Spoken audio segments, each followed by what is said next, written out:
வாங்க இன்றைக்கி என்ன செய்ய போகிறோன்னு பார்த்தீங்கன்னா சூப்பரான புளி குழம்புங்க. கோவிலெலாம் புளி சாதம் கொடுப்பாங்க. அதே மாதிரி டேஸ்ட்டில் எப்படி செய்யுதுன்னு பார்க்கலாம் வாங்க. ஒரு கடாயை வச்சு நல்லெண்ணெய் ஊற்றிக்குங்க. நல்லெண்ணெயில் செஞ்சாதாங்க புளி சாதம் நல்லாயிருக்கும். கடுகு சீரகம் போட்டு தாளிச்சிக்குங்க. கூடவே ஒரு 10 காஞ்ச மிளகாய் கிள்ளி போட்டுக்குங்க. கொஞ்சம் பெருங்காயத்தூள் சேர்த்துக்குங்க. புளி சாதத்துக்கு பெருங்காயத்தூள் ரொம்ப முக்கியங்க. அப்போ தான் நல்லாயிருக்கும். கூடவே கடலப்பருப்பு உளுத்தம்பருப்பு போட்டுக்குங்க. நல்லா காஞ்ச மிளகாய் கலர் மாறி வரட்டுங்க. அப்போ தான் சூப்பராக இருக்கும். கருவேப்பிலெல்லாம் கிள்ளி போட்டுக்குங்க. நல்லா கிளறி விட்டுக்குங்க. அதே அளவுக்கு தீயாத அளவுக்கும் பார்த்துக்குங்க. ரொம்ப தீஞ்சிச்சுன்னா கசப்பு எடுத்துடுவாங்க. அந்த அளவுக்கு தீயாமல் பார்த்துக்குங்க. இப்போ எல்லாம் சேர்த்துட்டுங்க. இப்போ நம்ம புளி சாதத்துக்கு தேவையான மஞ்சத்தூள் சேர்த்துக்குங்க. கொஞ்சம் மஞ்சத்தூள் அதிகமாகவே சேர்த்துக்குங்க. புளி சாதத்துக்கு பழைய புளி தாங்க நல்லாயிருக்கும். நல்லா கருப்பான புளியாக எடுத்து 1 மணி நேரத்துக்கு முன்னாடியே ஊற வச்சுடுங்க.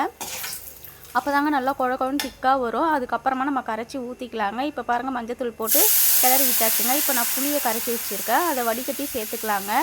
இது எங்கள் வீட்டு புளிங்க. ரொம்ப டேஸ்ட்டாக இருக்கும். எங்கள் மரத்துலேயே காய்க்கிற புளி.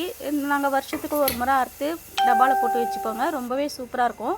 மீன் குழம்புல வச்சா இன்னும் ரொம்ப டேஸ்ட்டாக இருக்குங்க. இந்த புளிக்கு தேவையான உப்பு சேர்த்துக்குங்க. உப்பு சேர்த்து நல்லா மூடி போட்டு கொதிக்க விட்டுடலாங்க. நல்லா சுண்டி வரணுங்க. எண்ணெய்லாம் பிரிஞ்சு வரணும். நல்லா திக்கானதுக்கப்புறம் தான் நம்ம இறக்கணுங்க. அப்போ தான் புளி குழம்பு சூப்பராக இருக்குங்க. இதில் நம்ம பொடி போட போகிறோங்க. நம்ம காஞ்ச மிளகாய், தனியா, கடலைப்பருப்பு, உளுத்தம்பருப்பு, பெருங்காயம், மஞ்சள் எல்லாம் அரைச்சி வச்சுருக்கோங்க. கொஞ்சம் வெந்தயம், சீரகம் எல்லாமே போட்டு அரைச்சி வச்சுருக்கேன். அந்த பொடியை சேர்க்க போகிறேங்க.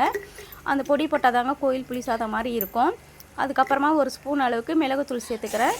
நல்லா போட்டு கிளந்து விட்டுறேங்க. அந்த பொடி போட்டிங்கன்னா உங்களுக்கு புளி குழம்பு இன்னும் திக்காகவே ஆயிடும். சூப்பராக இருக்குங்க. நீங்கள் கொஞ்சம் போட்டு கலர்னாருமே நிறைய இருக்கும்.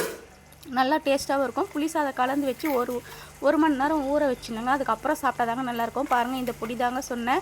2 ஸ்பூன் அளவுக்கு இந்த பொடியை சேர்த்துக்கிறேங்க. சேர்த்து கிளறி விட்டுட்டு நம்ம உடனே ஆஃப் பண்ணிங்க. இல்லைன்னா ரொம்ப திக்காகிடும்.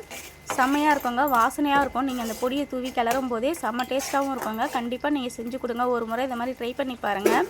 நம்ம பொடியை அரைக்கும் போது எண்ணெய்லாம் ஊற்றாமல் தாங்க அரைக்கணும். வதக்கி அரைக்கணும். எண்ணெய் ஊற்றுனீங்கன்னா அது பிசு பிசுன்னு ஆகிடும். இப்போ கருவேப்பிலை கொத்தமல்லி மேலே தூவி நம்ம ஆஃப் பண்ணிடலாங்க. சூப்பரான கோவில் புளி சாதம் ரெடி ஆயிடுச்சு. இந்த வீடியோ பிடிச்சிங்கன்னா லைக் பண்ணுங்கள், ஷேர் பண்ணுங்கள், சப்ஸ்கிரைப் பண்ணுங்கள்.